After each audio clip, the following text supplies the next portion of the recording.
Hace poco se fue mi amigo Jaime Tangarife. Su partida me hizo remembrar la elegía que Miguel Hernández escribiera por la muerte de su amigo Ramón Sige. Se nos ha muerto como del rayo, así, de repente, ladina, inesperadamente. Nos conocimos el primer día de clases de escuela durante el primer recreo. Las señoritas Esther y Josefina encauzaban una larga fila de niños detrás de una inmensa cantina de leche y unas canastas llenas de bananos. Cada niño salía con sus onces a ocupar algún espacio del inmenso patio. La señorita Esther se desgañitaba gritando: «Primero los más pequeños». Jaime miró hacia atrás y con la timidez que lo caracterizaba, se corrió para que yo me adelantara. Era un poco más alto que yo.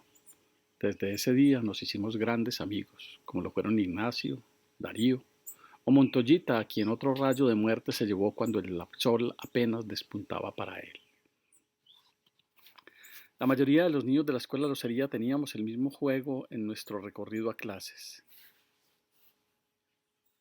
Mientras unos caminábamos por los rieles del ferrocarril haciendo equilibrio, planeando con las manos extendidas, otros saltaban de polín en polín jugando a no trastabillar, y lo hacíamos tanto quienes vivíamos en el sur desde las Margaritas hasta los Cerezos, como lo hacían los del norte desde la Inmaculada hasta el Pombal, incluyendo el barrio de las Putas. Esas imágenes de niños planeando hasta casi chocarse en el cruce de la carrilera y la vía que nos llevaba a la escuela recrean los recuerdos de una historia sin fin, como en la película de Bertolucci. En ese cruce de vías me encontré muchas veces con Jaime. Eran las épocas en que poníamos nuestras orejas contra los rieles para auscultar un tren en la lejanía y colocábamos clavos y tapas de gaseosa para que éste las moldeara, regresándonos unos punzones que usábamos como dagas y unas láminas que perforábamos para hacer cascabeles con los que amenizábamos los villancicos en las novenas de Navidad.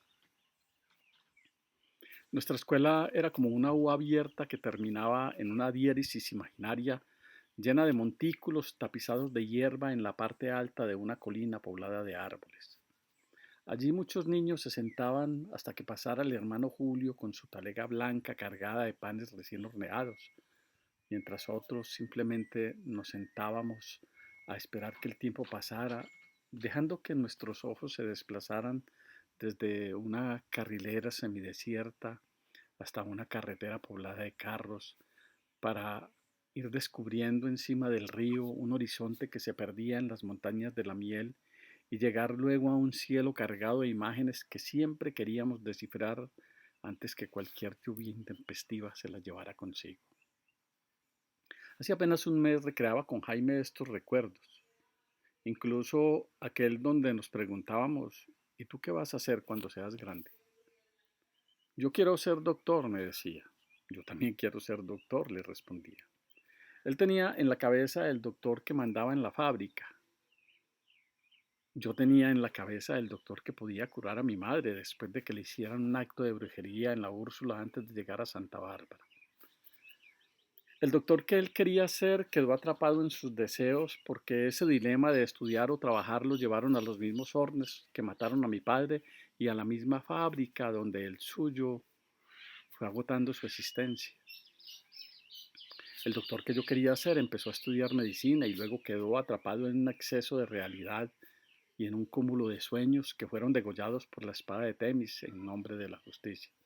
Al final, ambos comprendimos que uno es lo que es, lo que va construyendo mientras los sueños siguen por ahí alimentando la esperanza y el anhelo de un camino tan incierto como los juegos de azar y tan cierto como la muerte. Pasaron casi 40 años sin que nos viéramos y apenas ayer, como decía el maestro, la magia de las redes sociales nos permitió regresarnos en el tiempo y recrear nuestros recuerdos.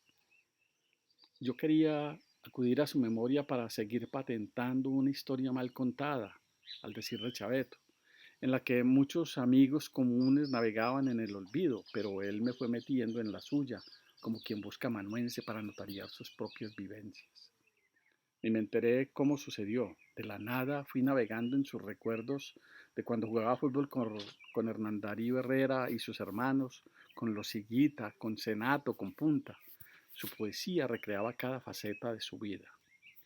Es una mancha oscura y los muchachos se hunden en el fango, detrás de una pelota, silbato, movimientos pesados y el viento arreciando. Debajo de los plásticos ruge la multitud. Sí, con Caucasia, me dijo como adivinando mis pensamientos, con ese mono rabietas al que hoy le dicen el arriero y que tantas alegrías y goles nos trajo en nuestra juventud. Por su memoria pasaban las imágenes de muchos niños y adultos arremolinados en las vitrinas de Casanare para ver la llegada del Papa Pablo VI a Colombia en el 68 o la llegada del primer hombre a la luna en el 69. Increíblemente, ambos recordábamos el momento en que en el mirador de la escuela, en abril del año 70, después de las elecciones para elegir presidente, nos preguntábamos, ¿usted es liberal o conservador? Liberal, le contesté. Yo también, dijo lleno de felicidad, pero casi inmediatamente su rostro se tornó sombrío, apesadumbrado. Pero mi papá me dijo que perdimos. Iniciamos el bachillerato en el 71 y lo terminamos en el 76. Durante esos años, detrás de ese ser humilde, taciturno, silencioso a veces, descubría al poeta que llevaba dentro. Compartía sus poemas con los amigos cercanos y seguía ensimismado en sus pensamientos, un poco distante, tal vez alimentando su soledad. Paradójicamente, a partir de allí nuestros encuentros fueron esporádicos, determinados solo por la rutina que teníamos los jóvenes de nuestra generación, llena de lugares comunes. Y así, hasta inicios de los 80, que nos encontramos en el pasaje Junín de Medellín. Te recordé ese encuentro en el Salón Versalles. El Jaime de ese día era distinto. Entre tinto y tinto, como era la costumbre, compartíamos recuerdos, ideas, libros leídos, historias de amigos comunes. Y después de enterarse que trabajaba en una librería y tenía una litografía donde imprimíamos libros y revistas, sacó de su mochila una carpeta con un legajo de papeles que tenía por título Poemas de la Humedad. Leyó uno al azar.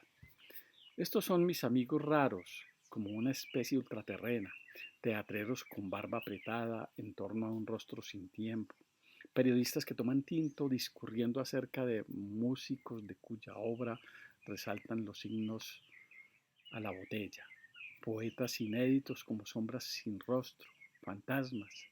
Nos une el asombro de esperar todo día la primera gota.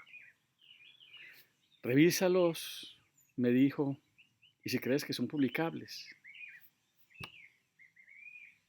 estaré pendiente. Se sonrió y cambió abruptamente. Yo me casé y me descasé. Solo duró 6 años. Yo vivo muy breve. Yo no resisto ese tipo de cosas. Empezando porque yo soy muy independiente, me gusta la soledad, no me gustan compañías permanentes. Y fuera de eso, si además son problemáticas, menos. No estaba en mi agenda abordar sus asuntos personales, pero ahí estaba el hombre autodefiniéndose, independiente, solitario, de pocos amigos, relaciones esporádicas, 2 hijos, 2 nietos, amores furtivos y vivir breve. El perfil perfecto de un escritor, le dije, sonriendo. Y él solo dijo, tampoco me gustan los estereotipos, para denotar que simplemente era una persona singular. Y sí que lo era. Cuando lo localicé a mediados de enero, le había dicho de mi interés en escribir un relato sobre lo sucedido en Caldas a finales de los 70 e inicios de los 80. La memoria es un legado colectivo, una concatenación de hechos, miradas y percepciones que nos involucran a muchos y por supuesto tú haces parte de mis recuerdos de la época, le dije. Después de regocijarnos en el reencuentro, no vaciló en compartirme el escrito que había hecho en una de las reuniones que quinquenalmente hacemos los bachilleres del 76. Salimos del teatro a una calle llena de simbolismos, hormigueada por los obreros de locería y transeúntes de caras conocidas. La membresía de un pueblo con memoria entre vecinos, íntimo, donde era posible identificar al otro y guardar en el corazón un sabor de cosas próximas unidas en fluctuación familiar. En mi mano, un título, un diploma que acredita un proceso, el sinsabor de la despedida y la progresión al flujo común. Ya entendí lo que se siente ser extraño, un antihéroe de novela, un Mersault. Detrás quedaron a la deriva las nostalgias, los mejores años de la juventud. Ese fragmento describe de manera magistral el sentimiento de muchos de los jóvenes de esa generación, pero sobre todo los suyos. Un ser extraño, un antihéroe de novela, un Mersault, así como lo recordamos muchos de sus amigos. Estudiar o trabajar. El dilema lo había resuelto con su paso por una fábrica de loza como obrero raso. Allí trabajé en los mismos hornos que tu padre, me dijo, pero allí no aguanté sino 3 años. Tal vez por eso había escrito. La fábrica es una boca negra que traga hombres a toda hora, caras con sueños, pies atascados en el piso con el peso del cansancio. El ruido evoca el tiempo brillante de los pioneros y sus vasijas de barro sin motores, descalzos. Solo la lluvia recuerda la otra faz y la pregona en la otra puerta, justo al instante en que una sirena devuelve la libertad esquiva. Maldiciones, risas, el canto del agua arrulla. Se retiró y aprendió con una empresa de ingenieros mecánicos a hacer soldaduras especiales, montajes y desmontajes de maquinaria industrial y reparaciones, y fue lo que sería su oficio para toda la vida, además de leer y escribir. Su poesía había pasado primero por las altas temperaturas que moldeaban la cerámica, luego se había mezclado con la grasa y el aceite y se compactaba con esa soldadura como quien va diseñando el andamiaje de una estructura cimentada en la palabra. Así se fue cocinando el poeta de la humedad, el poeta de lluvia y aceite, como lo llamó Josué Sánchez. Pero fue un proceso traumático. Después de que me separé, tuve una ruptura muy brava, sentimental y afectivamente hablando. Fue algo muy duro para mí, me dijo. Fueron 6 meses en los cuales me agarró el licor y una depresión tremenda. Para liberarme de eso, opté por poner distancias y me fui a vivir a Medellín por casi 20 años. Me salí del radar de todos. Muy poquitas veces venía a Caldas. Cada regreso, como las lluvias de abril, traían buenas cosechas. Hasta Baco se había confabulado para que ese grupo de bohemios que seguían embriagándose en las noches de invierno parieran revistas, periódicos y, por supuesto, fiestas. Bebías, poeta, la copa simple de un amanecer líquido, horas eternas acuchillando las noches habladoras que sembraron sus ecos en las tapias y las piedras. Soñabas, poeta, cuando oías a sus truenos con su lenguaje de fuego y gotas te acunaban tejiendo un último verso. Así, al fragón del aguardiente, que era el trago que más le gustaba, había sido testigo del nacimiento de Cielo Roto y las fiestas del aguacero, de la misma forma que años antes, con otros bohemios, se había parido la Casa de la Cultura. Es cierto que había desaparecido del radar de Caldas, pero aparte de sus amigos del alma, también estaban sus hijos, que se habían quedado con la madre. El regreso periódico también era del hombre que antes que escritor y poeta seguía siendo el padre responsable que debía sustentar económicamente de sus necesidades. Incluso vivió con su hija hasta que tenía 15 años, cuando ella se fue muy prematuramente de la casa. Entonces ahí sí quedé completamente solo, me dijo con nostalgia. Pero esa soledad que lo agobiaba también había sido su mejor aliada y ayudó a afrontar ese desbarajuste existencial, los trajines por Medellín, el contacto con la gente.